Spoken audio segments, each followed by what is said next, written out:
There you go. Hello, everybody. Welcome to another episode of the long-forgotten podcast, Tiger Wolf. And we're here. I got the wolf here, Nathan. Heyo. Hey, and I'm Chris, and we're here to talk about... What are we talking about? Shining Force? Shining Force. It's not enough to have force. It must be shining for it to be good. I mean, this is a franchise that's a funny one because it's... Talk about a franchise that's completely lost its identity and way. Because you look at the new Shining games and you're like, what on earth is this? How is this in any way related to the old style of these, 90s games? I mean, maybe we'll start at the beginning, I guess. And what is Shining Force? We'll probably keep it brief. Anyone who listens to this knows what it is, I'm guessing. So... Are you asking me? yeah, sure. Tell me what it is. What's this game? Well, I got a little distracted because as you're talking about that, I realized I don't really know who made the game. Oh, really? If, does Sega own this property? So Sonic Team made it. Sonic Team and then Climax. Climax became somebody else or something. They went on to make some other... they made some stuff like Landstalker and Lady Stalker, which only came out in Japan. But Landstalker was on the Genesis. What's the other notable one that was on here that I was trying to think of? Yeah, a bunch of garbage that they've made ever since. Camelot. They became Camelot, I think, right? Yeah, Climax. And so, are they also making the newer attempts? No, They've completely separated themselves. But Sega has tried to do reboots of this thing in the Shining. They've done a whole bunch of PlayStation 2 Shining games that are absolutely not worth talking about, that have gone on sort of a generic anime look. I mean, the thing is, if you know your anime, then you know that not all anime is identical. If you don't know your anime, then it fits into that generic anime look category. Right. It's not like stuff that we like that's more unique. Like Samurai Pizza Cats has a distinctive look. Yeah. Right? So did Shining Force, starting with Shining in the Darkness, the game before it. It has this very distinctive anime look to it, this Genesis game, right? Well, now I just want a Samurai Pizza Cats Shining Force game. But I think that's interesting because, what we're going to dive into is the fact that this is a game that we like. It is a game that's very early in the turn-based tactical role-playing type of game. It's been... That genre probably was popularized I think, for a lot of North American kids anyways. Yeah. Well, yeah, because, basically I'd call it one of the big three tactical role-playing games that came before Final Fantasy Tactics. Yeah. Right? I'm probably overly summarizing it. But really, you've got, Fire Emblem and Advance Wars were both big tactical role-playing games that stayed in Japan. So... this was essentially their answer to Fire Emblem. Nintendo made Fire Emblem, so Sega made Shining Force, right? But Shining Force actually got localized and released. And on the Genesis, where you might have been a kid like me that has a Genesis, and you're like, oh, I don't have the Super Nintendo yet. I'm stuck with the Genesis. I like it, but I want role-playing games. I want stuff that's cooler than Final Fantasy 1. I'm hoping that there'll be better stuff that comes out on this, right? So when Shining Force came out, it was like, heck yes. Yeah. And it felt really different at that time, right? Yeah, so much so that I think for our generation, again, in North America, anytime we saw a game afterwards that had that kind of turn-based, where you have a party or maybe a group of armies perhaps, that is tactical, we'd be like, oh, this is like Shining Force. It was the reference point for us. Until FF Tactics came along and then stole the thunder. Well, I think even when that came out, it was kind of like, oh, they're trying to do the Shining Force thing. At the time, not kind of realizing the history of... Yeah, and that there's Record of Lodoss War and all these other TRPGs. I think some people call this an SRPG, I've heard, strategic role-playing game. That makes sense.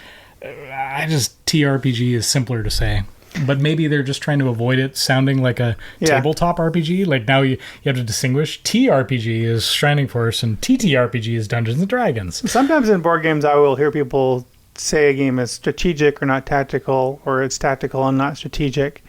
And as best as I can tell, what that means is that strategy is kind of what you start off wanting to accomplish. You have a larger goal, and you probably kind of stick to that. whereas tactics is kind of how you're accomplishing the strategy and how you're reacting to what the other person is doing. Yeah, it's much more like you get attacked. There's a whole bunch of you. How are you going to move each individual chess piece on the board? So it's funny how much it is like derived from wargaming. Really, for sure. Yeah. Right. Like, which I think is sort of a niche that you and I love, right? All the Koei stuff is very like war game influenced. Yeah. Just like this is very wargaming influenced, very board gamey, very mathy. Yeah. Yeah. I mean, I think it'll be interesting to talk about how much of that comes through and how much of it sort of affects your enjoyment of the game. Because, the objectives are always very simple generally. It's usually like, who's the biggest bad at the other side of the map, go get them and kill them, and then you win that particular battle. Yeah. But there is some room for a little bit of strategic decision making in terms of like who you bring from your party.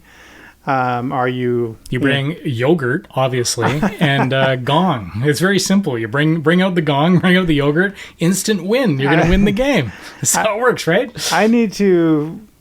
I've looked it up after the fact several times, but I've never actually successfully recruited yogurt to my team. Yogurt, really? What? Oh, come on, man. Yogurt being like an amazing character. I feel like this is maybe of a particular era where the programmers would put jokes like this in the game. Yogurt is a character who has no value.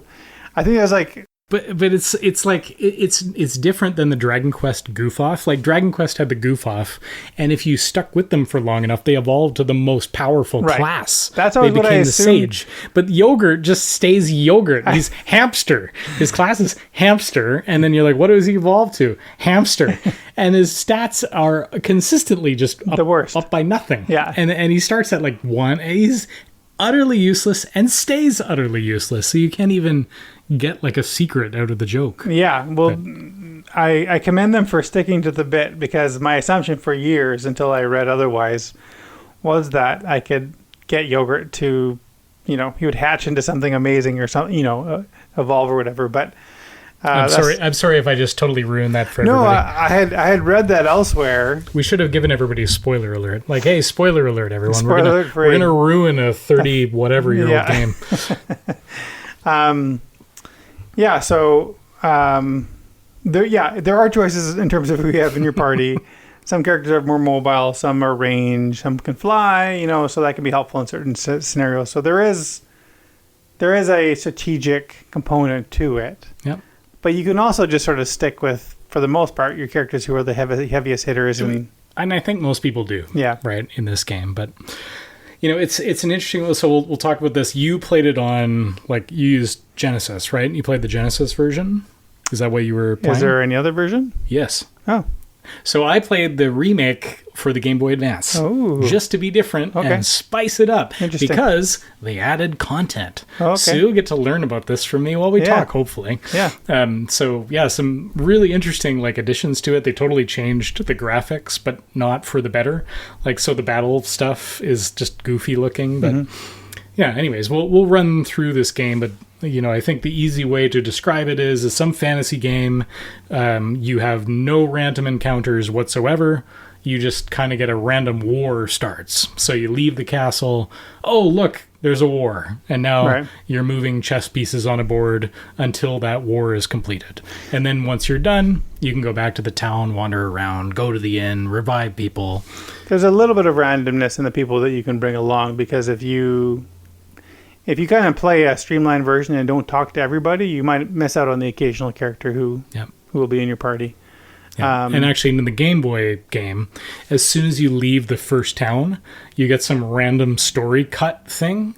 You know how you get in the wagon? And so at the beginning of this game, you're in the town. They're like, oh, no, you got to go over here because there's this evil force. And the story is kind of meh. Let's face it. Spoiler alert. We'll get into this, but it's not like the world's most amazing story. It pretty much is cookie cutter fantasy stuff. Right. But in this game, in the Game Boy Advance version, you leave the castle, and then suddenly when you go to get into the wagon to go to this battle, it inserts this new scene with some random weird guy like Maslow or Matlock. I don't know what his name is. It's a stupid name. And he's like, I gotta tell you about cards. And you're like, what are you talking about? Like, just right at the beginning, if you played the old Genesis one, you get the Game Boy Advance one, and he's like, you'll find cards all around the world. I'm like, yeah, whatever, shut up. Like, but it turns out that later, this guy joins your team. Okay. And he's a card master, and he can use cards to duplicate other characters' attributes. So now you've got a totally different character. And I intentionally tried to play with the new characters when I did this playthrough, just because I was like, well, it's different. Yeah. Let's give it a shot. Anyway, so that sounds like a whole new mechanic even. It is completely a whole new mechanic. Okay. And so the cards are hidden around in bookshelves and in bushes all around the world. So the whole not even just talking to people, you literally need to go, if you want these cards that the character uses, you have to go find the cards and search every bookshelf, every sign, every bush, talk to every person. So let me ask a key question here, because on the Genesis version, talking to people is very tedious. Yes. Searching bookcases is very tedious, because every time you have to hit the menu. Oh, no, they fixed that. Okay. So you can just walk up to it and hit a button. Yeah. Now, the problem is searching doesn't have a menu item. Right. So what it means is if you're searching for hidden treasure chests in this game, it's kind of hit or miss as to whether you can actually hit the button and find it. Right. Whereas when you take the menu item option where you like search and you go to the search menu option, you will find the hidden item. Yeah. So there's stuff that I remember from the Genesis version of having this like hidden item somewhere in some battleground or abandoned castle or ruins or whatever. That I couldn't find this time. Like, for example, there's the sexy swimsuit that you can get for the mage, right? You can't get the sexy swimsuit. I didn't get it. Even though I was like looking around and trying to like hit the button while I was in the battleground. Because some of the battlegrounds you can only find, like you'll only be in that area during the fight. And you can never go back to it. Right. So if you want that item, you have to find it while you are there. And so I missed a bunch of items playing on the Game Boy Advance version. Right. Because of that menu change. Anyway, so I was getting a bit into the weeds, but no, it's great. Why don't we jump into a little bit more of just the theme? Do you want to just kind of dive into this? The theme. Yeah, what theme, right? A boy and his blob. You feed the Magic Shining Force jelly beans, and then they turn into a helicopter and they fly into the sky. Yeah, that sounds like fun. Yeah, I mean, the story is really irrelevant. If there's ever been a game that the story just exists to get you to the next like conflict, this is the one. Like, I knew we were talking about this, so I tried to pay a little more attention to the story, and I like checked out so early. And I'm trying to remember. Part of the problem is because I've started playing Shining Force 2, and that's a slightly better story, and I'm having a hard time remembering. I know there's like a special sword and then another Chaos Breaker sword, and I'm like, this is like late in the game I'm kind of jumping to. And a king who's sad about losing his daughter. I honestly can't remember. And you just played it. That's the best thing. Is we've just played it. Like, I literally am just playing it through as well. Like, you beat it. Yeah. Again, just now for this show. Yeah. I am basically right at the Dark Dragon, spoiler alert, kind of end of game stuff. He's come out of the ocean, and that's literally where I left it to come over here. And it's interesting, and I still don't remember this. What has recently happened? And so the thing that I really felt playing it is just how awash in like proper nouns you are. Yeah. They're constantly throwing lore at you. They're constantly throwing names of other cities and places and history and stuff. And I'm just like, none of this. I don't have any context for any of this. And it doesn't matter because you're on a complete, like, this game is a very, let's talk about the theme again. We're probably getting into too much story, but it's totally linear because you go through chapters. Yeah, right. So, I mean, so the theme is, it's a generic fantasy trope, right? So you're in a fantasy world. Oh no, the king. You're the sort of mysterious, you don't know, the origin's unknown. You're this magical character. You don't know where you came from. So obviously there's going to be some reveal that you're going to be special. But the theme is like basically fantasy with like a little bit of a sci-fi robot twist, right? So kind of like Phantasy Star, except not as sci-fi as Phantasy Star goes, but it's got like Final Fantasy. It's basically like Mick Final Fantasy or Diet Final Fantasy in terms of its, its setting and its aesthetic. Now, what I love is the aesthetic, right? So if we're talking about theme, what I think is really effective is they took the beautiful art from Shining in the Darkness, which is the game that came just before this, which was an abysmal game. I can't stand it, but yet I played it. Mm-hmm. I've never played. Oh, really? Okay, so remember Eye of the Beholder, the dungeon crawl? Yeah. It's that. Oh, no. So it's literally you've got one tavern, and then you go and crawl around dungeons. Whoop-de-doo! But when you're in that tavern, it is awesome because you got like one guy is like sort of an elf guy leaning against the bar and tapping his foot because he's impatient, and then somebody else who's the barkeep. Like the characters look beautiful. Like at that time, they were visually striking. Nothing else looked that pretty and distinctive. Like in terms of theme, it really was quite charming. Like it has this look that's... Yeah. I mean, I think the fact that they use cutscenes in the battle, it allows it to highlight the look, Yeah. and in a way that is really distinct from other games at the time, the Dragon Quest, the Fantasy Flight. And the talking... Final Fantasy. Final Fantasy, not Fantasy. Somebody's been spending too long in the board game space. Yeah, really. The funny thing is, like, there's a whole bunch of things that they do in this game that are just so much more effective than Final Fantasy, actually. Right. Because, like, the animated... like, when you've got a special character, and they've got their own, like, avatar profile picture, and then its mouth moves is really charming. Same thing with like the yes or no but icons that are animated. Right. That is so charming. Yeah. It's like nothing else does it this charmingly. I just have not seen any game that has such a friendly feeling UI. Right.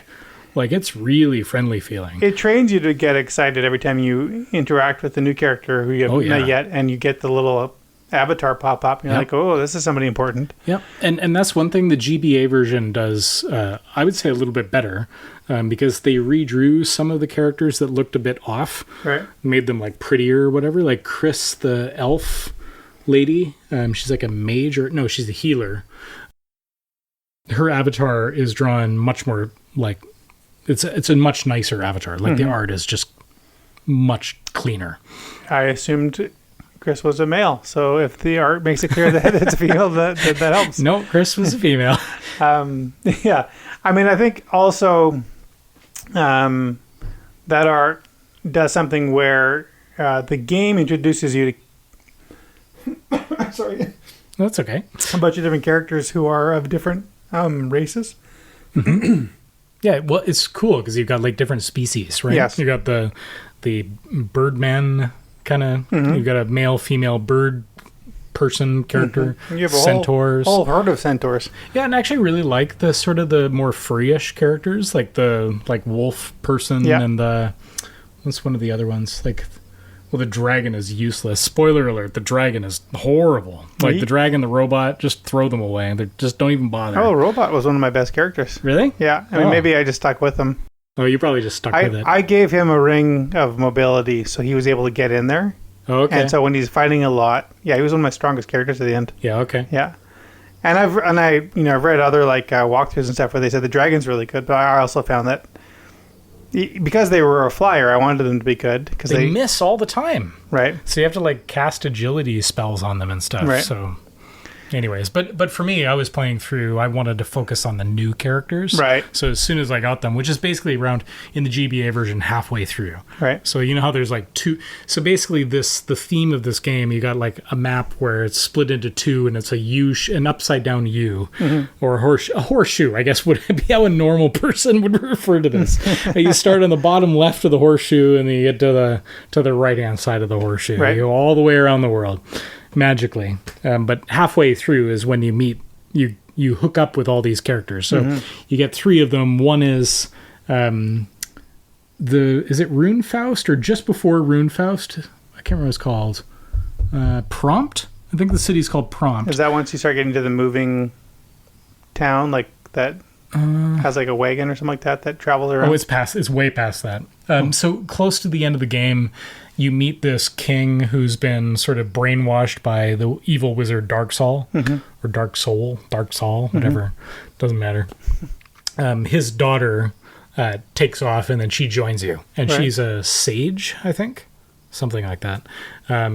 As well as this card master guy, this wacky card master, and like a bug ninja thing. It's like a bug ninja that shoots lightning bolts. Okay. It's really satisfying. He's kind of weak and he always gets killed, but I want to persist with him because I'm like, this is a cool character. I like it. Well, that's something about the game. I think we're kind of, I'm veering off topic here, but something about the art style and the distinctive characters allows you to have favorites, and there's no kind of discernible story arc to them or character reason for it necessarily. But because you can build your own party how you want to, it's really easy to get drawn to certain characters for no particular reason. Like for whatever reason, I like the bird guys. Yep. Just because they look cool, kind of remind me of like Hawkman from DC or those bird guys from He-Man.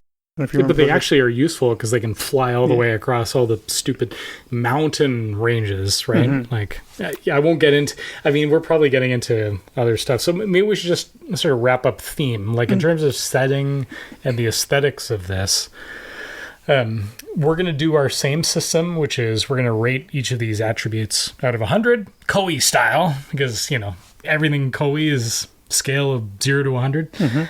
At least the simpler systems are.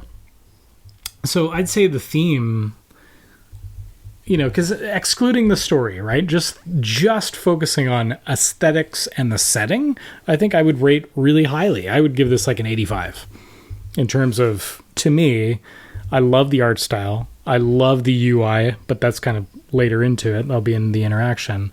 But I like the look of it. I love the chunky little cute avatars that you move around like chess pieces on the battlefield. They're really cute. I love that when you go into battle, you really see the character like nice and big. So you get a lot of their personality in it. And you get their personality by how they move as well, which is really really lends itself well to the sort of the vibe of it. So you're leaning heavily on the aesthetics.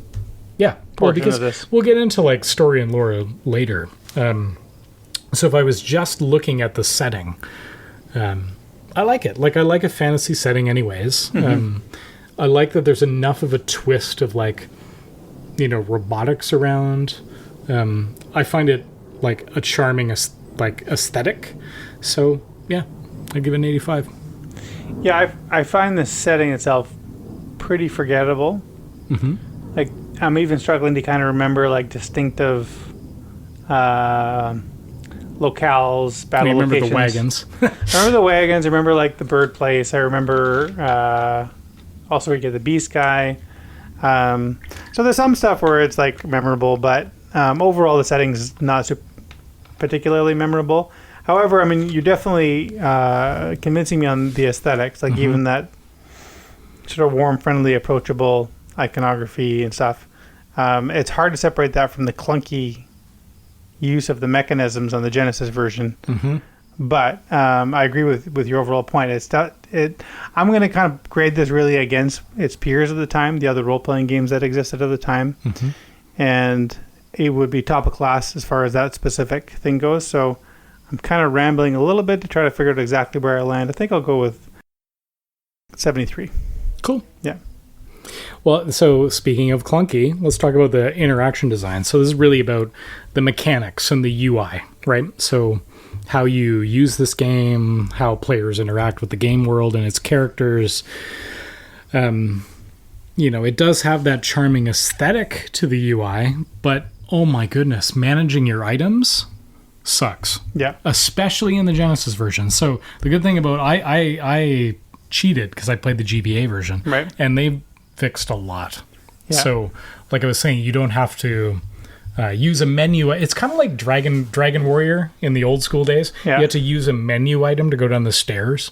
Right. Like you'd go walk on the stairs and then go to the menu and select stairs. Right. It was abysmal. Yeah. At the time, you didn't know any better, so it was like, oh, this is wonderful. I love this game. But, although it was intuitively frustrating to the tedium of doing some of that stuff. Like if you had walk up a tower or something like that. Yeah. And do it 3 times in a row. This game loves its towers. Did you notice that? You're like, oh my goodness. You're like, and you have to go left, right, left, right, left, right, left, right. And then you're like, okay, I talked to one person now. Right, left, right, left, right, left. And they don't say anything useful at the top of the freaking tower. Every single tower I traversed in this game, they say nothing. It's like a joke or like no plot added, no special item. I think I actually found a card. I don't know. I'd have to go and fact check this, but the towers, don't bother. Just don't even go up the towers. But you can't help yourself. You want to see what's up there. Oh, totally. Because you never know what you may find. I mean, but yeah, at the end of the day, it ends up feeling like it's from somebody with the same sense of humor that programmed Yogurt. Because they just want to see you waste your time. But the item management thing is really worth spending a moment on, because in the Genesis version, if your hero gets maxed out, it'll just say your inventory is full. You have to go in and move your item from the hero to some other character.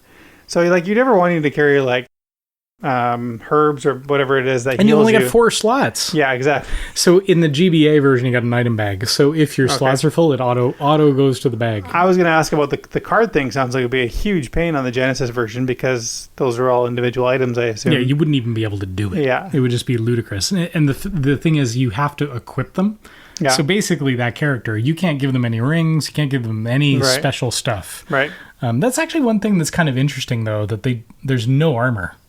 Right. You never get shields or anything. It's just rings and swords, which is I like the simplicity really to that. Yeah. Yeah. I mean, there are rings that will allow you to bump up an attribute, but there's not a lot of maintenance required, which is.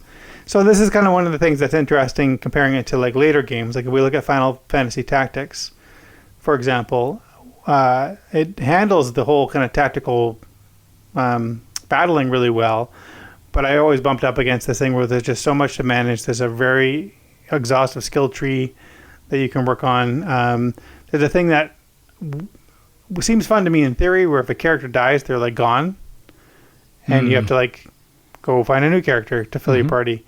But in actuality, when it happens, it's quite disappointing. Well, it's painful. It was we just talked about a Nintendo recently, and I hated that in a Nintendo, because you could actually have a character permadeath, and then they're just gone. Yeah.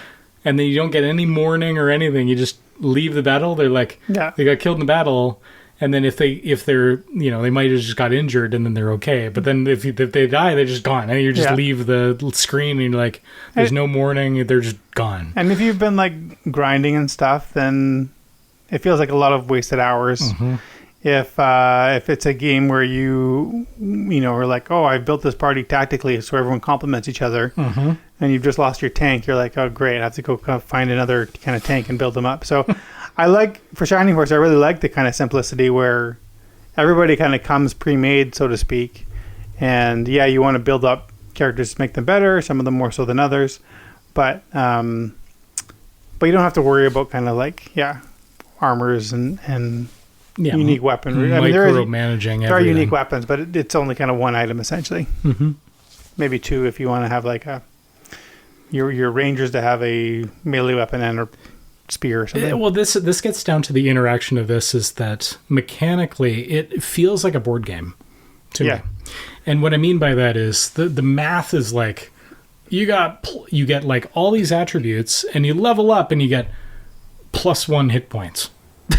And that's it. That's the only thing you got by leveling up, or you got +1 strength. Sometimes +1 magic point. It's so sometimes you get nothing. If you level up high enough, you'll get nothing. Yeah. Yeah. And then the weird experience points thing, if you're too powerful, you only earn 1 experience points because you're too powerful. So they tried to sort of balance it or something, but it's actually just irritating, because you're this guy's doing all the work, give him all the thing, but they're trying to encourage you to get the other people to beat them. But then by the time you get to the end of the game, they're so bloody weak anyways, they're never going to catch up or kill anybody. Yeah. They're just going to be this extra appendage. Yes.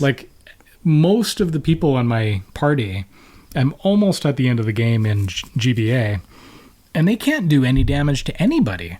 So Right. like I literally have like 6 people in the party that do anything useful. Yeah. And then I just used like 2 or 3. I think I used 3 characters just to buff the people that are useful. Right? How so? Well, so I have the card master. So mechanically you get this card master. The card master lets you copy, imitate, clone, or something else. So you can basically like emulate. You can choose to emulate one of the other characters that Right. you have a card for, or you can use their abilities like as though you are that character, or you can apply one of their abilities to some other character. So for example, if I've got the Balbaroy card, I can use that on the wolf to make him fly. Oh, okay. It is awesome.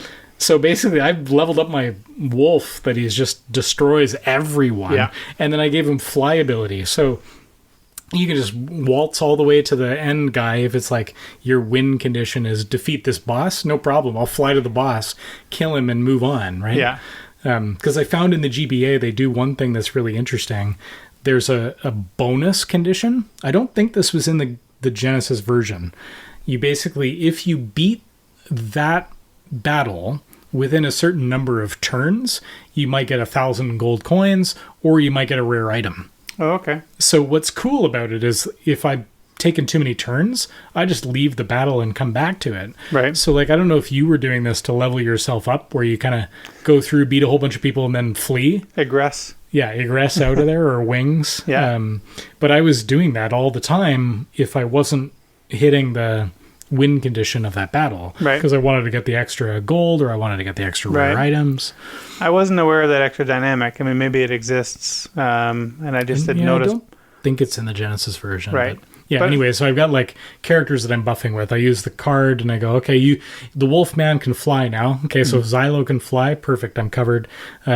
The mage has an amazing ability. She has a crosshair with like the 5 point, so 5 characters. You can Yeah. basically increase the strength of everyone across a group of 5. Yeah.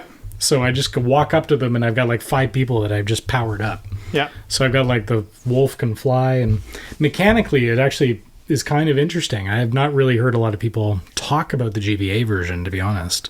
No, Somehow it got missed. I'm completely. This is all new news to me. It's worth trying.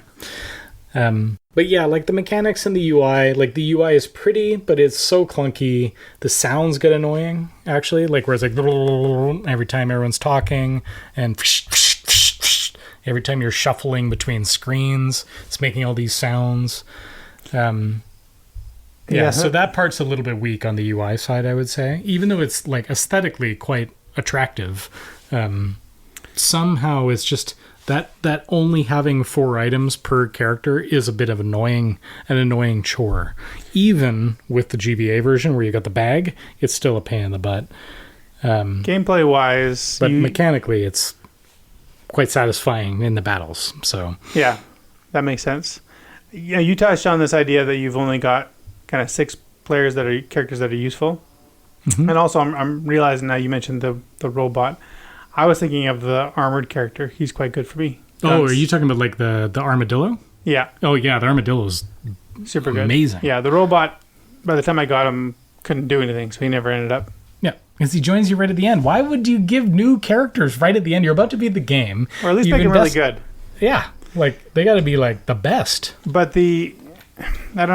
I guess this is almost more of a balancing thing. But I find that there's a loop that happens in the game where inevitably certain characters are going to go and finish off enemies because they're powerful. Yep. And so they're going to get them. They're going to get more experience points as a result. Because if you just attack, and you don't kill them, you get 5 experience points or whatever. Yep. So the same characters keep on getting the bulk of the experience points, and they keep leveling up. But also as they level up higher and higher, Then they get fewer experience points for killing. Right. And meanwhile, your weak guys are not really leveling up at all, so they're going to be left in the dust. So there is like a real separation that happens, and you have to be like really intentional. I did try to do this somewhat. Really intentional about giving your weaker characters a chance at, finishing guys off. So you basically have to work around the imbalance. Exactly. So there would be times where I would have an enemy who only had 1 or 2 hit points left, and I would leave them alone, which can be bad because if they activate before someone else, it might go kill one of your characters, right? So it's a risk. But you have to be really intentional to work around that. So it's not really like a tactically astute way to play a game like that. It's purely party management. Like you would not ever want to leave an enemy who's close to death. Yep. Just so a weak friend can feel better about themselves. Well, I'm speak for yourself. I want to. I'm just kidding.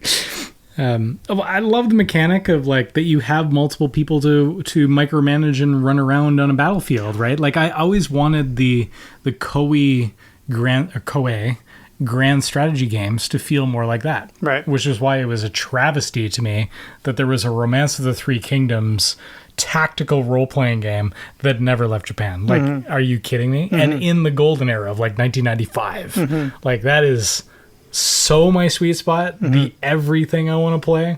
Because I wanted Three Kingdoms to feel like I'm running around with like Guan Yu and Zhang Fei and Cao Cao. Like that would be way more fun. That's exactly why this gameplay kind of balance issue is frustrating for me because I do want to like have different characters coming in at different times. Yeah. But if they're useless, then it totally colors my interest in bringing along. Yeah. If you bring on Yogurt, you got to have everybody manage around like Yogurt staying alive or Gong staying alive, right? Like Gong is totally a character who's like, well, here's like a weird like warrior monk guy. He'd be fun to build up. But you almost like literally can't because he moves so slow. He does so little damage. Yeah. He's not like terrible early on, but he falls behind pretty quickly in terms of experience. They did adjust him, so he's a little bit better in the GBA version later. Yeah. But still at the beginning has the same problem. Like, so the one other thing in addition to the sort of the balancing, what I found really annoying was that it felt like every single battle, there's basically like you almost have to take 3 turns just to get to a monster to fight them. I don't know if you found this, where you're like these battles that are in the mountains and like you've got slow characters that can only move a certain number of squares. You have lots of forest or lots of desert. And you're just spending forever just moving and micromanaging their movement just to get to somebody to fight. And you're like, why is this taking 2 or 3 turns just to move towards somebody to fight once? I also have found that the better at the game I get, the more cautiously I move. So like to play better, you play slower. Yeah. Which is like maybe less fun, but I said too many times where I would charge a character forward, and then 3 of the enemies come and just kill them. Or you move all of your characters in a cluster. You're like, I'm going to move them to the maximum distance they can. Yeah. Perfect. I've got all 6 characters in a big cluster, and then some magician comes along and goes, blah, and kills every single one of them. And you're like, oh, get out of here. Yeah, so I tend to move them now in a more uniform fashion, kind of like a checkers. Yep, and you've spread them out. Everyone's got at least a space between them. Yep. Yeah. Mm-hmm. That's the way to do it. But it means a slower style of play. Yep. Yeah, I mean, that's not necessarily bad, but it can be tedious. Mm-hmm. Yeah. So I really like this. I mean, we'll probably just, from my sense, I'll give it a 69. Like, it's like almost, like, the thing is, I keep going back to this. Like, this is a game I go back to all the time. That's why we can talk about it again. Because it's like, it's a game that I enjoy going back to. But we'll get into that later. But it is so unbalanced, really. Like, truthfully, it's just very out of balance. Yeah. GBA kind of improves it, but not really. So it's still kind of mathematically broken. Mm-hmm. It's still fascinating, though. And the UI is charming, so that aesthetic from before does kind of... Anyways, but it's good enough to keep playing. And it's good enough that I'd recommend it. But yeah, I mean, I don't think I spent enough time talking about what I like about it, because this is the crux of the game. Mm-hmm. It is that the tactical combat works really, really well, and so it is satisfying to like move as a unit. Oftentimes there's sort of like pockets of enemies, so I now kind of keep my whole group together for the most part and kind of surround them, get my tanks in front, bring in my range guys behind them, flying guys come and finish guys off. So you do get to kind of, I guess, flex those muscles a little bit, and it's a fun style to play. So for all of its problems, and it definitely has them that we mentioned, it's probably the main hook that keeps me coming back to the game, I think. So for me, if I compare it to like doing combat in probably any other game of its era, in like the Final Fantasy type role-playing games? I would say I probably prefer like, Secret of Mana is an entirely different thing. Chrono Trigger is a different thing, and they're even a little bit later. But I would put this ahead of like, Fantasy Flight, Dragon Warrior, that kind of stuff. Final Fantasy? I will probably do that. The board gamer speaks again. Man. He's back to Fantasy Flight. See, he loves Fantasy Flight. This is this episode is sponsored by Fantasy Flight Games, owned by the Embracer Group, now known as Middle Earth. I don't even know what Embracer's doing now. Well, that's a whole different podcast entirely. There's lots going on there. Asmodee. Asmodee maybe. We've just hired someone from Fantasy Flight, so cool. It's probably on the brain. I'm gonna give Interaction 82. You're more generous than I am.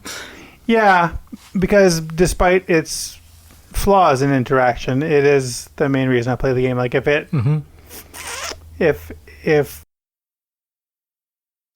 don't know, if you swap this out for Final Fantasy. I have to think so hard to say that. You used to say Dragon Quest. I mean, you pick any other one. For that kind of interaction from the same era, I would like this game less. Right. Yeah. Yeah. Fair enough.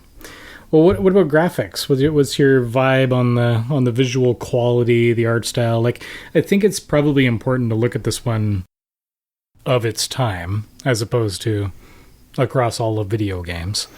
Well, it's not a surprise that I think the graphics came up prominently in the theme section because the graphics are distinctive compared to its peers. It is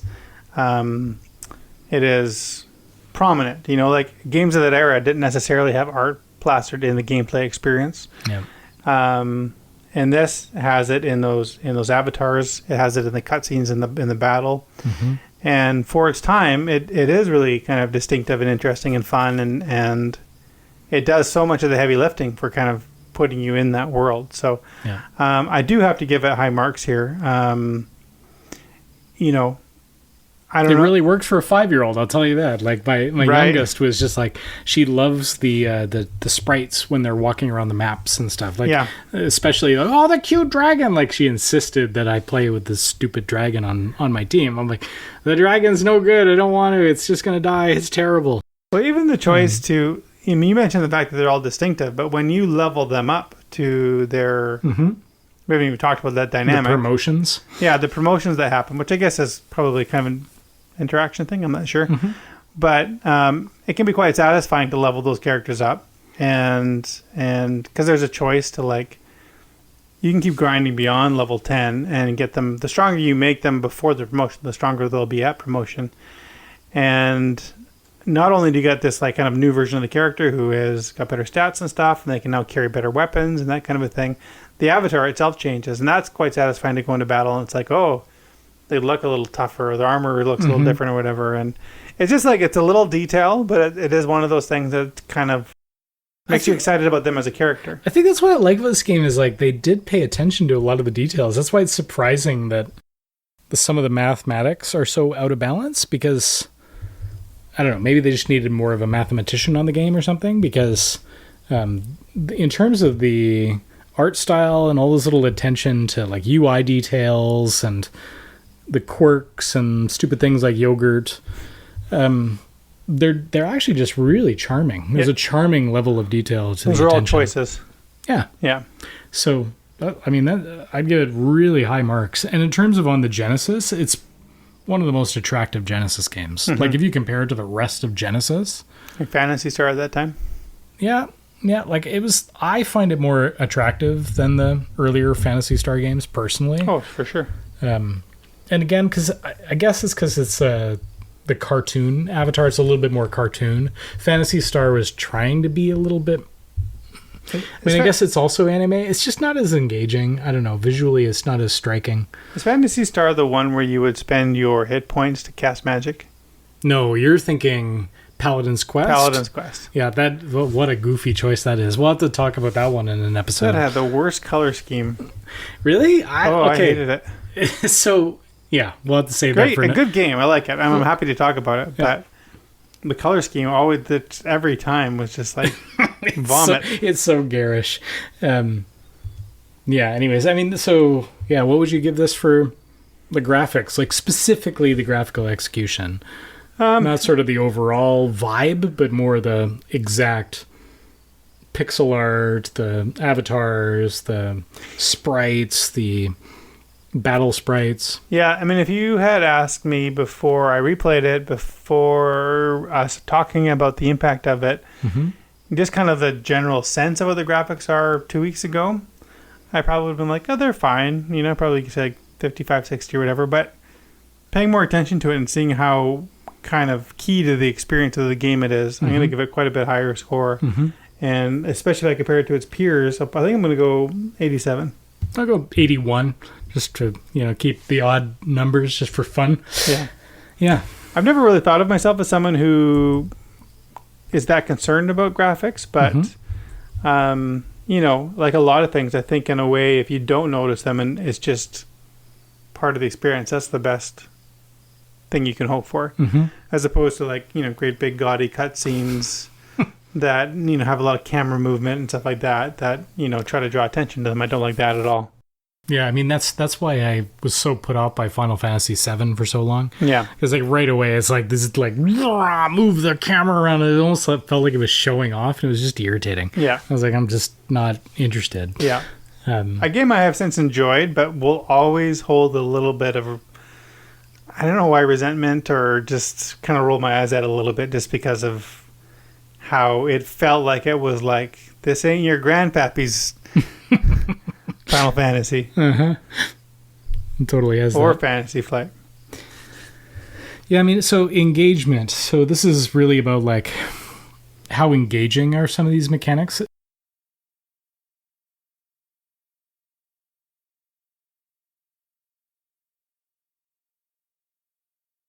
Right? How challenging is this game?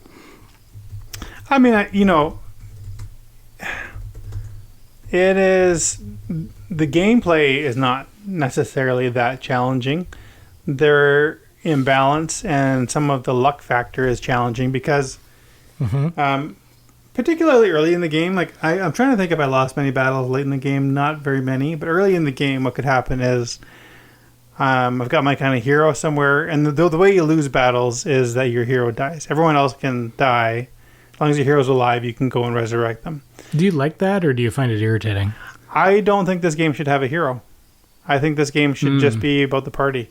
And there's no benefit to having a POV character who is just a blank cipher. So yeah. Especially in, like, I don't know if the Genesis one has this, but at the end, did the Genesis version in the story, when you're near the end... okay, spoilers for the 30-year-old game. Okay, spoilers, everyone. I'm about to spoil Shining Force. Kain dies, and then you're like shocked, right? And then you lose your voice, and then it's nothing but ... is what the hero is saying.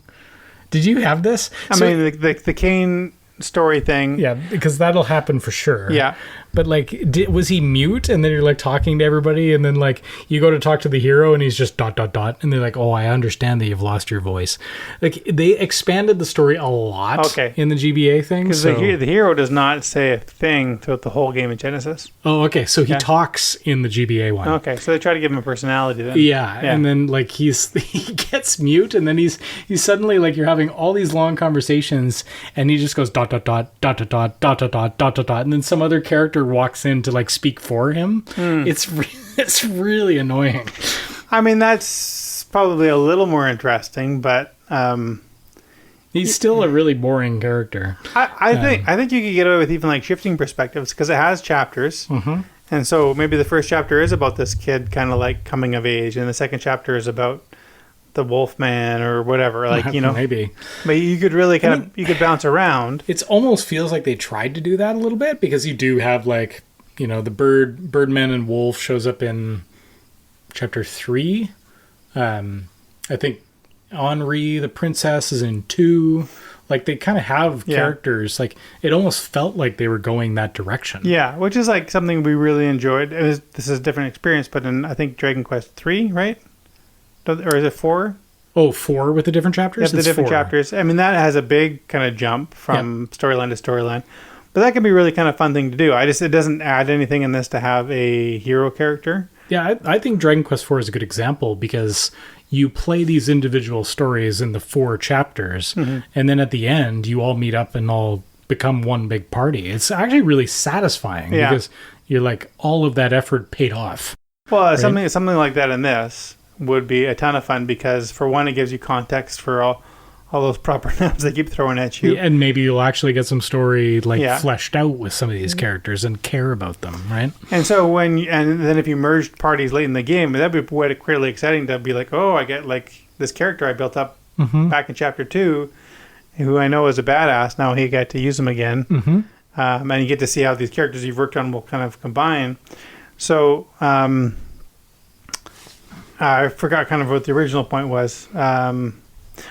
So like you'll occasionally like lose the hero just because they'll do like a double attack out of nowhere, right? Or and it's just arbitrary. It just feels like, ta-da! I've got a magic power. It's like I cast freeze level 4 and I attack like 40 characters all at once and kill everyone. You're like, what the heck? I know. It's so swingy. I had at least twice where an enemy who was like, for the level I was at, was like, a moderately tough character. I knew I could probably survive 3 hits, for example. Yeah.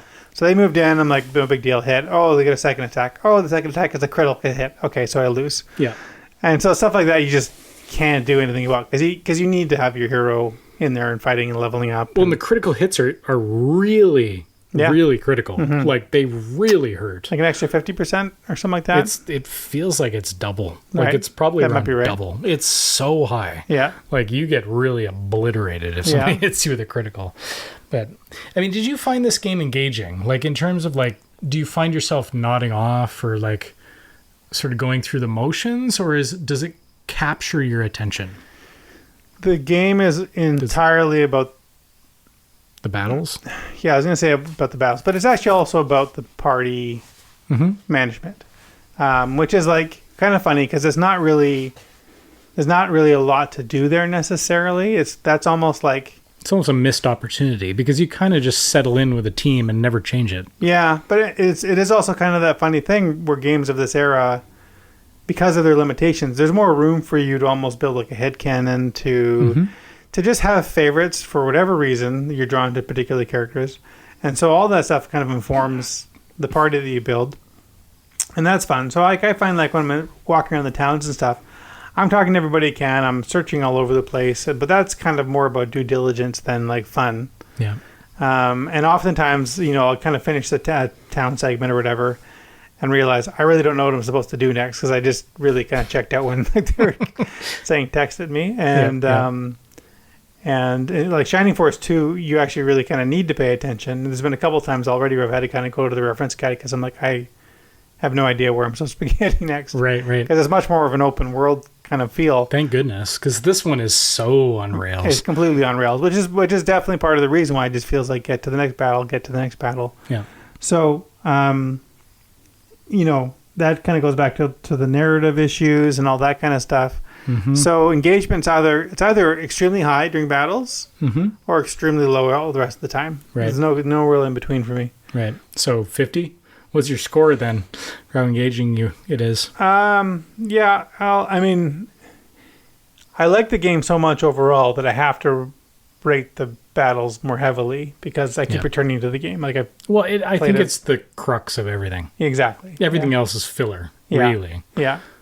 So and I enjoy that party aspect. I enjoy the characters as much as they're not really characters. There's just something about it that I like that I'm engaged with them, and every time I get a new one, I'm like, that's exciting for me. So, I'll give it 70. It's a tough one to rate though, just because of the variance. I'm going to give it a little lower than that. I'm going to find it's like a 65. I find the challenge is not an enjoyable challenge sometimes. Like the challenge is often that I'm just trying to work around the mechanical problems in a way, right? Like I still enjoy it, but it kind of has something. It's interesting to talk about a Nintendo and then this game because they both share something in common for me, which is that for whatever reason, I find myself trying to like speed run dungeons and battles, like certain battles where I'm like, I just want to get this over with, which is an interesting reaction, right? Like I'm going, stupid level. This one's annoying, right? So I don't go in there going like, yeah, it was really engaging. Like, so I'd have to give it more like a 60-ish. I'll say 60 for engagement. Okay. Yeah, but that kind of segues to the replayability. I do find it's much more replayable than a Final Fantasy or a Dragon Quest because the fact that you've got such a large party means that you could do a challenge run and be like, okay, it's gong and yogurt time, right? Or you could do another one where you're like, I'm going to be all magicians and I'm going to see if I can make that work somehow, right? The truth is it's really hard to pick that path. Every time you're going to succumb to the desire to have a brawler, somebody who just can tank their way through this, right? That's an interesting point because the main feature of the game is the grind.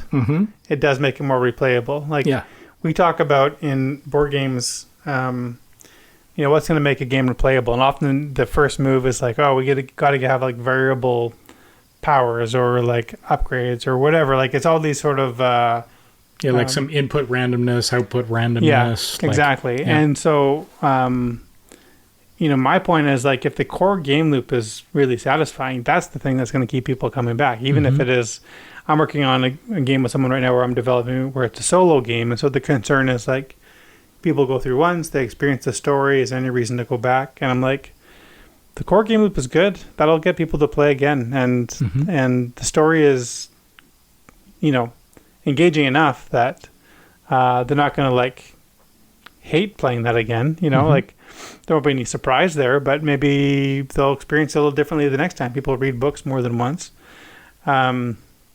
So I think for me, the replayability in Shining Force is about the grind. Well, because you can play the different battles differently each time, right? You can, I mean, maybe not so much in the first chapter. I think first chapter, you don't really have any options. You kind of have to get to almost chapter 3.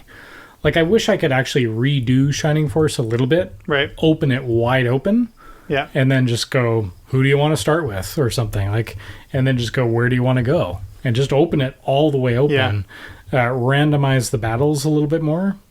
So that it's not just the same game each time you play it on that linear grind path. Because that knocks the replayability down a little bit, because I know that I'm going to have to get through the grind of the first stupid 2 battles. Like, again, this is where I get back to the Anindo factor. Is like, I just need to get this over with, but also it's the heart of the game. So it's kind of this weird tension where you're like, yeah, but this is the game, Chris. Why are you trying to blast through it? Do you actually enjoy it if you're trying to like race through this or what? Like, not all battles are equal. It's like there's a different grind level to some of the grind. Yeah, exactly.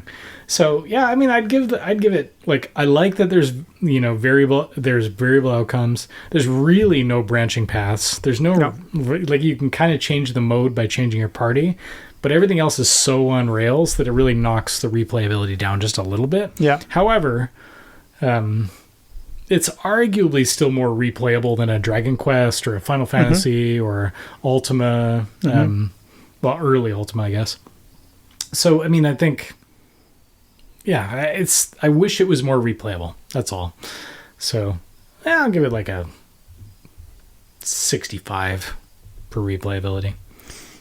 Because the story isn't really compelling enough that that's not drawing me in to replay it. Yeah. Like, I don't want to go and experience Kefka being a maniac or something. Like, there's not that kind of satisfying story moments for characters or anything. Yeah. It's funny because there's a couple of times where there are story beats that I'm like, oh, that played really well in other games. Like, Kain being a guy you fight against to you break the spell and it becomes sort of an ally. I just realized that there's a Kain in Final Fantasy 2/4. Yeah. And then there's a Kain in this, spelled exactly the same. And he also has a heel turn, doesn't he, as I recall, in FF4? Well, which? Sorry? Doesn't Kain turn bad in that? Yeah, he kind of gets tricked or betrayed or whatever. But it turns out, like, in later iterations, that he's got a thing for Rosa, and so he's got, like, jealousy is what drove his dark side or something. And I'm like, what? Like, I never really got that first... Like all of us, Kain. 100 times that I played. Yeah, exactly. Anyways, like, yeah, I mean, I always enjoy, like, a story hook like that, where it's like, oh, what was once bad is now good. Or vice versa, but it just doesn't land at all in this because there's no connection. You're always kind of told that I don't know. It is funny how you have like NPCs who like talk to the hero as though they're a character, and you're like, there's nothing my hero character has done in the original version that suggests they have any kind of personality, that they're like special in any way. They don't fight particularly well. They just happen to kind of carry the right sword at a certain point. I mean, arguably, this is like building a company. It's like, well, I need this person to do this thing. So you got a sword. You go do this thing. Perfect. They should have called them model employee. Yeah. So, I mean, for me, the replayability is high because of the grind, because I enjoy the grind. I think of a quote from the movie Heat. Ooh, they asked one guy why he likes doing bank robberies and stuff, and he says, "For me, the action is the juice." He just loves he loves the grind, he loves the job, and that's how I feel about Shining Force. So, I'm gonna go high on this. I'm gonna go 86. Whoa! Yeah, big time. Yeah. Okay. Well, I'm obviously a cruel person because. Yeah, I mean, it's more replayable than the Final Fantasies, so I probably should have rated it higher, but... I mean, I guess a quick side note is, like, I'm playing Shining Force 2 right afterwards, and I'm not replaying the same game, but in a lot of ways, it's extremely similar. Mm-hmm. I'm wanting more of that same experience, and I'm playing it a little bit differently. Like, I'm not yet at the point where my party's so big I have to leave people behind, but my intent is to always leave the highest level character on the bench, so I'm always kind of bringing along... Right. The weaker characters. Hopefully I can build them up. But so you're almost doing a balanced play where it's a balanced party strategy? Yeah, I'm just trying to make sure that everybody kind of gets a chance to bump. Because I do feel like the first time playing through Shining Force, there are characters who, if I read guides, they're like, for example, you can really grind to get the dragon up, so they're like an extremely powerful character. Mm-hmm. But so it feels like a missed opportunity that I didn't do that. Mm-hmm. So I kind of want to give everyone a chance to kind of see what they can do, which is probably like high-minded but kind of futile, but I'm going to try for that. So I'm playing in a different way, which I think factors into the replayability a little bit as well. But world building. Let's talk about the character, like more the environment and music. Right? Yeah, the audio. Because we were talking about music, and I was like saying to you, I'm like, hey, what's your favorite, tune in this game? And you were like, meh. Like, I think you had the most meh response because you're like, there's nothing in here I even remember, was your response. You were just like, nah. Yeah, I hate to say it. I mean, it's a little bit like just kind of the world building in general, where it's just not that memorable to me, unfortunately. Mm-hmm. I know that in the moment if I'm playing a battle, the music feels familiar, but like that's just kind of the nicest thing I can say about it. The music I remember best, this is weird to say, is the music that you get in the Genesis version that you can skip in the GBA. They kind of have it, but you can kind of hit the button and not have to hear the music. Okay. Is when you like save or revive. Oh, yeah. And you get forced in the Genesis version to hear that revive music every time, because inevitably you go into a battle, you're going to have people die. Yeah. Every single time. Yeah. You're going to have to raise at least one person. Yeah. But if you lose like 5 or 6 people in the Genesis version, you gotta go. You can't do anything else while you wait for that. It's only like 3 seconds, but it feels like an eternity. It's so long, and it's the music plus the fact that you can't do anything in the menu. You're just stuck, and you just gotta clicking the button, waiting for that moment to be done. Yeah. So much so that like I'm clicking, and then it ends, and I'm like, oh, I've just like kind of exited my interaction with them because I just hit A to everything. And so I have to go back in and talk to them and raise another person. Click, click, click. Oh, I'm back out again. It's pretty dumb. Yeah. So, I mean, music-wise, there's really nothing that amazing. Now, we got to give it some bonus points.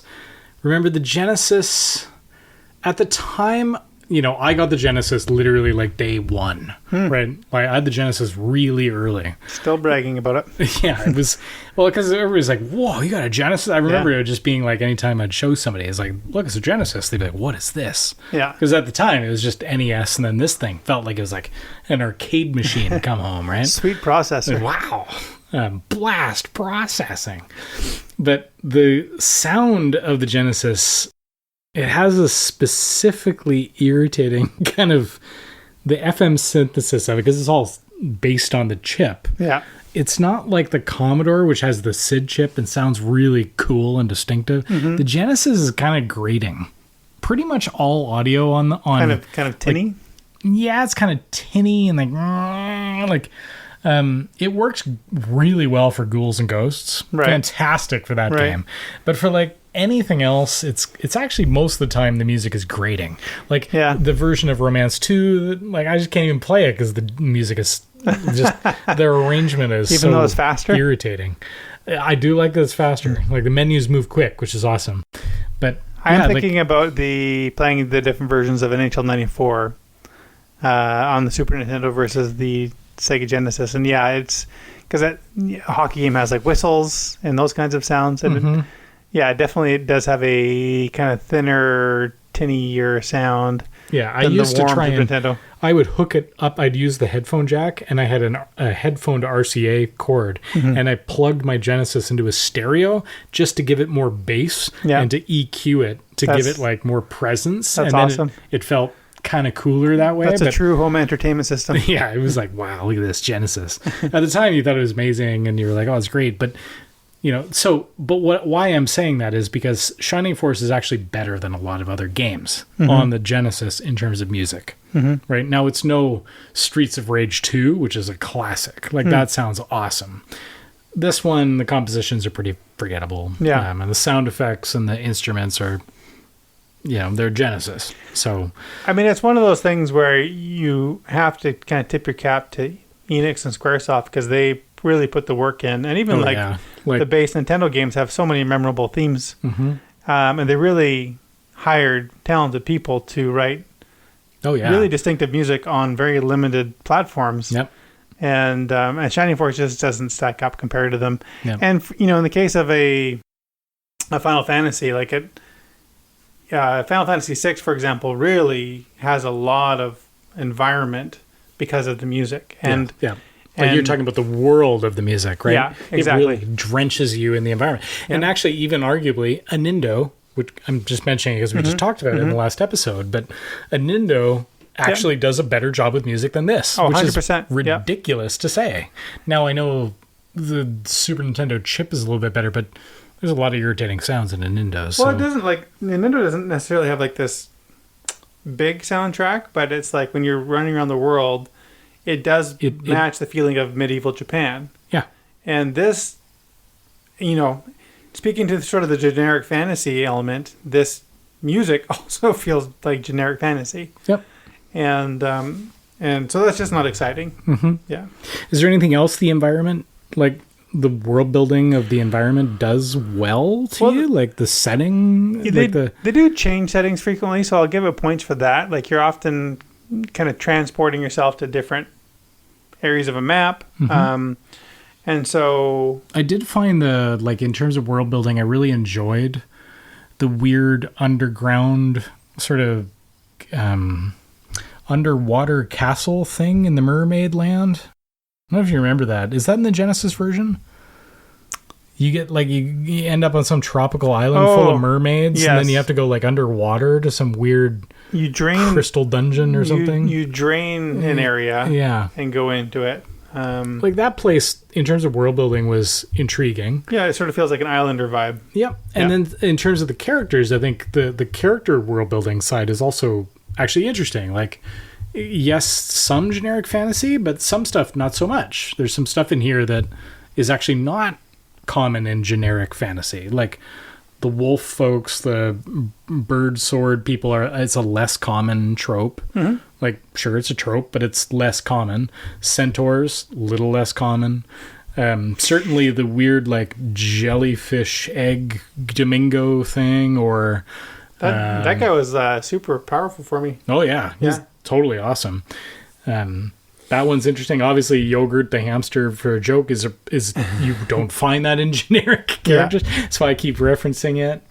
So yeah, you get all the generic stuff like mages and archers, but there are some distinctiveness. So I got to give it some bonus points for that. Yeah, and even the enemies, there's a wide variety of them that seem to sort of match the setting. So I'll give them points for that as well. Mm-hmm. I'll just say, like, overall for me, I'd give it like a 55. The world building of this is not intriguing or engrossing enough to me. I'm just thinking about the battle where you're on a cliff, and I think it is sort of like the big weapon. Is that the one with the laser eye that blasts you? Just like, I kind of forgotten about that, and I was like, wait a second, why am I fighting a giant laser out of nowhere? So that's the kind of stuff that I actually think is more interesting in it, is when it has like a little bit of... Actually, it kind of almost reminds me of Paladin's Quest, where it's like mostly fantasy but Paladin's Quest is much more distinctive. Like the Lennis world is just super odd, but like it's mostly fantasy with a twist of the sci-fi, right? So you got like robotics and things happening in the Shining Force world. Give it a little bit more. If it didn't have that, I'd give this like a 40. Like, it's just so generic. Yeah, I mean the character stuff like that. It all hints at an interesting, bigger world. You just don't get to experience the interesting side of it that much. Mm-hmm. So what did you said 65, right? 55-ish. 55, yeah. Right. I'm gonna go even lower because it's just such a big nothing burger for the most part. So I'm gonna go 43. You got to eat that nothing burger, I tell you, sir. I did. I ate it all the way through. And I'm back for more. Yeah, right on. Well, obviously it wasn't a 20 because you're going back for more. Mm-hmm. So, originality wise, now it's interesting because I think if, in terms of the concept and how the gameplay elements work and whatnot, I'm seeing I've got mistakes here. The presentation of this, it's.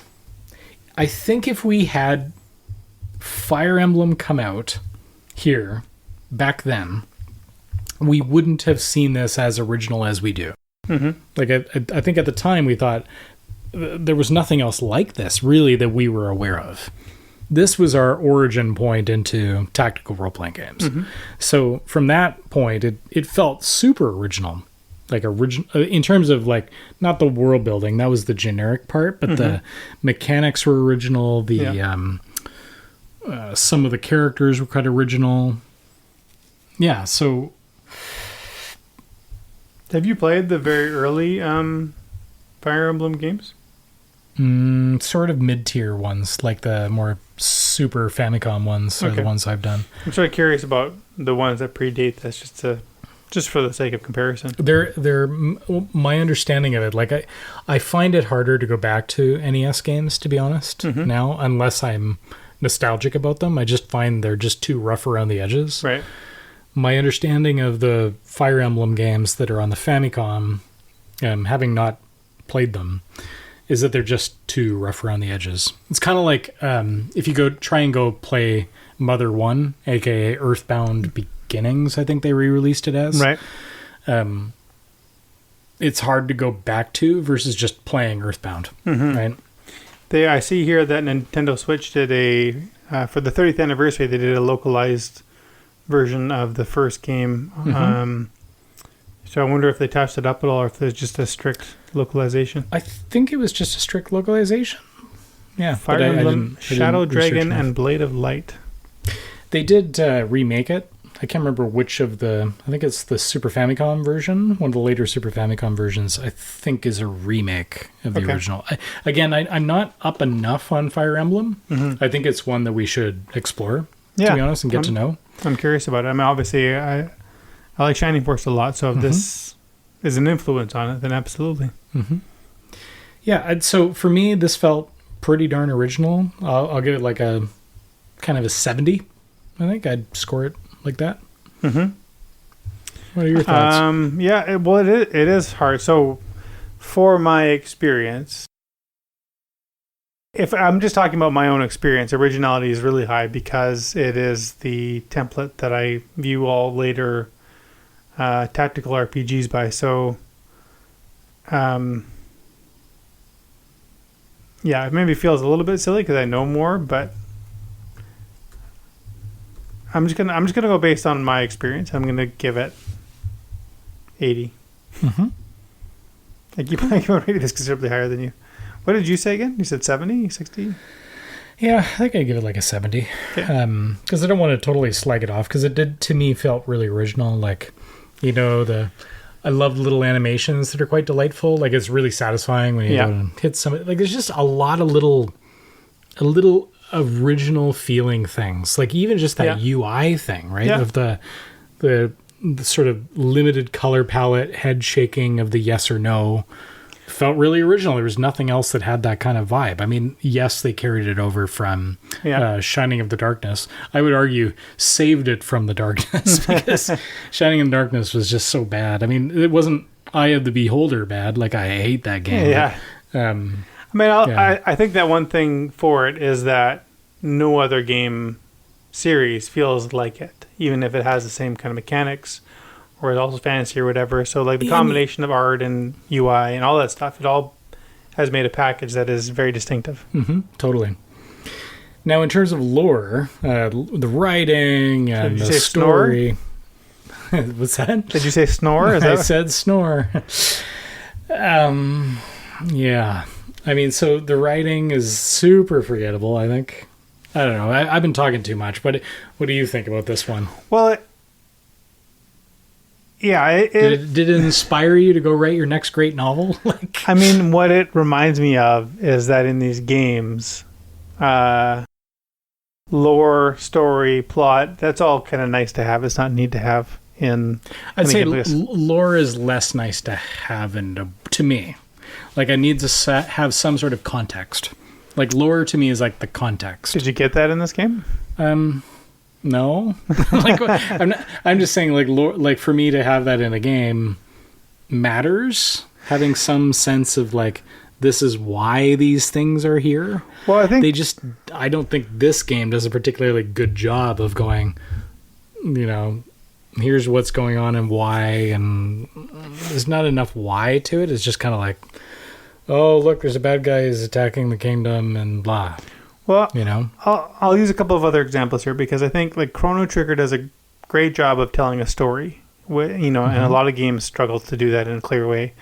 Like, I would argue it has great lore. Like things like that are quite unique, like the fair with the balloons, and there's a steamboat next to it, and like there's a lot of really unique lore settings to it. Right? I think, and I single out the word story because I think it's really hard for a game to tell a cohesive story because it's such a drawn out experience. Mm-hmm. It's not like watching a movie for 2 hours. You're interrupted quite often by a lot of other experiences where you are immersed in combat or whatever it might be. Mm-hmm. I think Final Fantasy VI does a great job of several of these things where it tells great lore, it has really interesting characters, it has humor to it, it has drama, it's very innovative and stuff. Both of those games, if those were not done quite as well, I probably would still enjoy them. I think they're still well-made games. Chrono Trigger in particular has some really interesting conceits, a unique kind of mechanical way of doing combat and stuff. But this lore is done so well in both those cases, in terms of writing and everything, it really elevates it. And so that's what like Shining Force is really missing for me is it has the foundation and the bedrock of a game that I really like. Like I enjoy playing the game.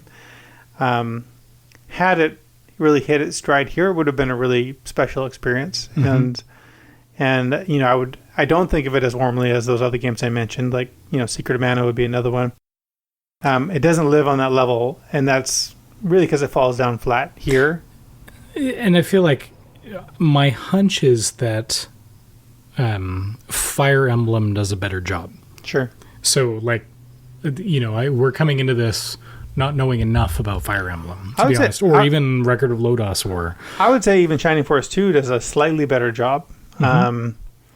It does a good job of kind of setting up a paradigm and kind of flipping it. It introduces you to a setup right in the menu, like you get a little story as soon as you turn the game on. That's kind of interesting. You're watching, like, again, not the hero POV. You're watching this sort of rat character who sets everything in motion,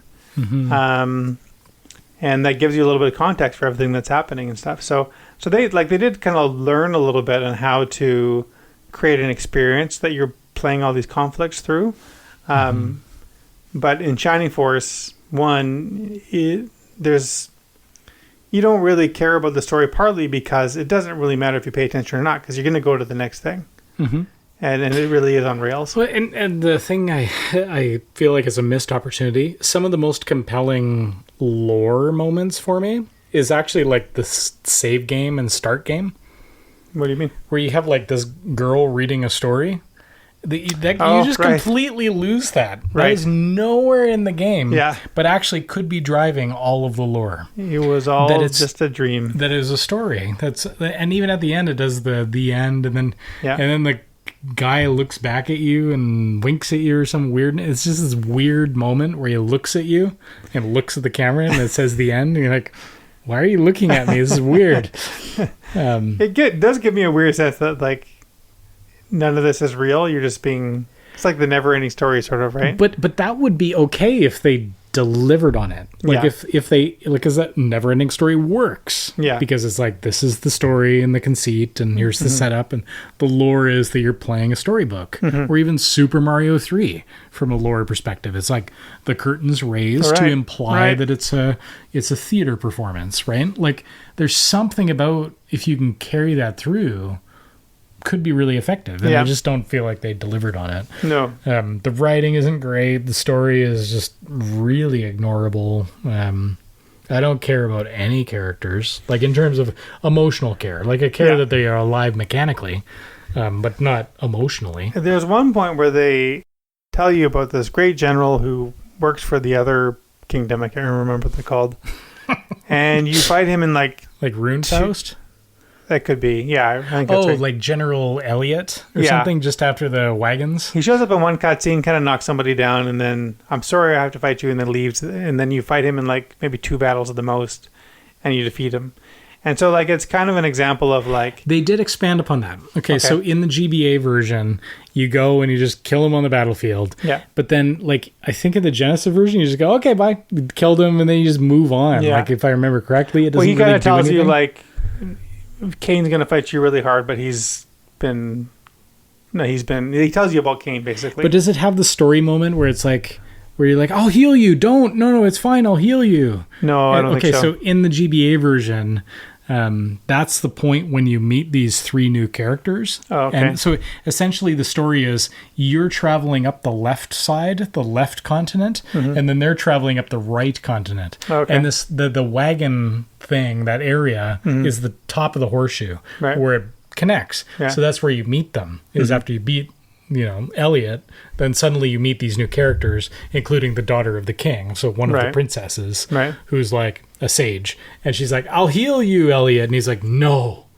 It's like some sort of weird honor thing, right? But it does actually try and still have a little bit of a story, but even with the improvements, it's still just, I don't care. I mean, because there's been no setup. Exactly. I mean, once again, it's like all hinting at interesting backstory and stuff, but never delivers. Yeah, you never really get experience of it. You're either told it or you see kind of the tail end of it. Yeah, it's very tell, don't show.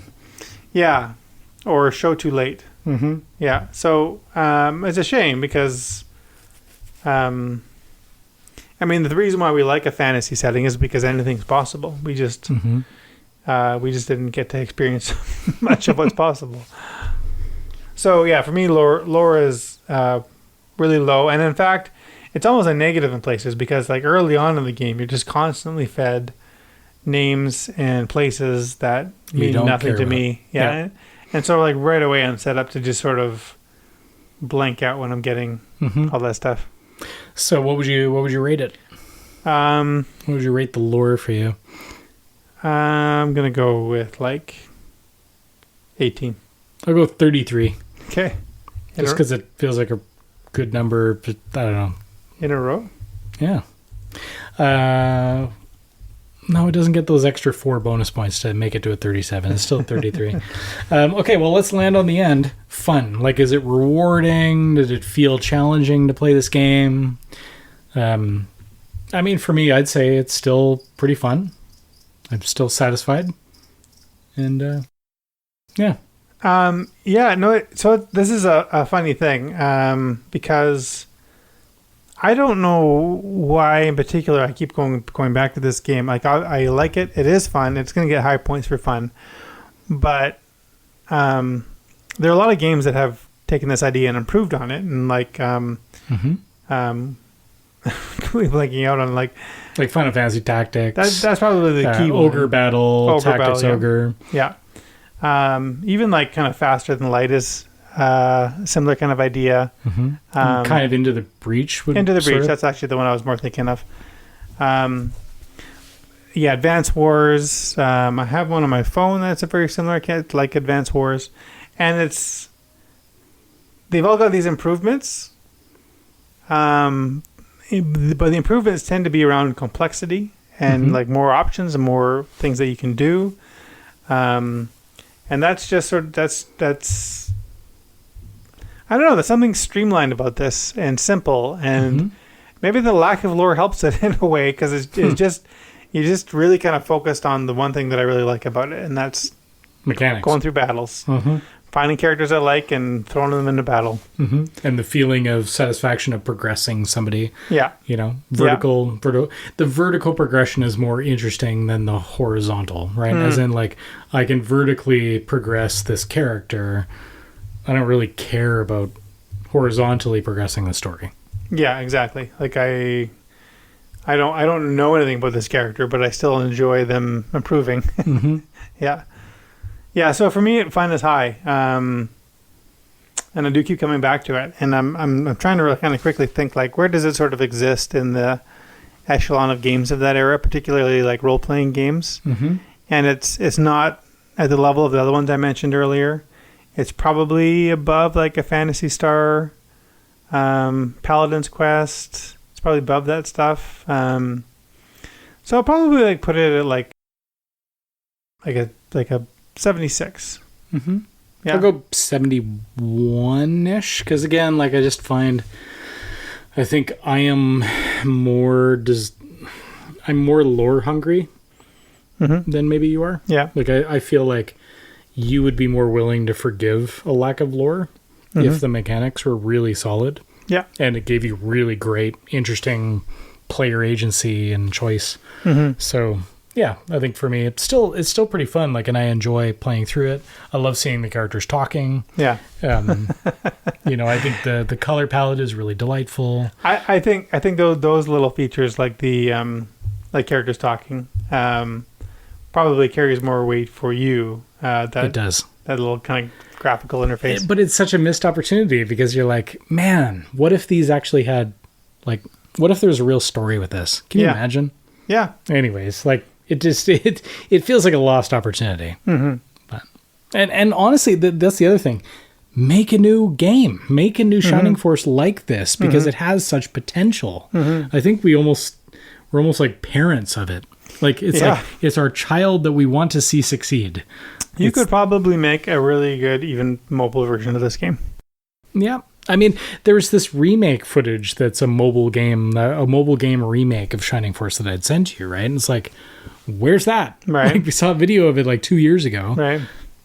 Give it to us, man. Like, give me a Switch version of this game. I think Switch would be a sweet spot. You don't have to go too complicated. It can be streamlined, but you know, hopefully they actually make it so that the story could actually make it worth it to have these beautiful talking profile pictures. Yeah.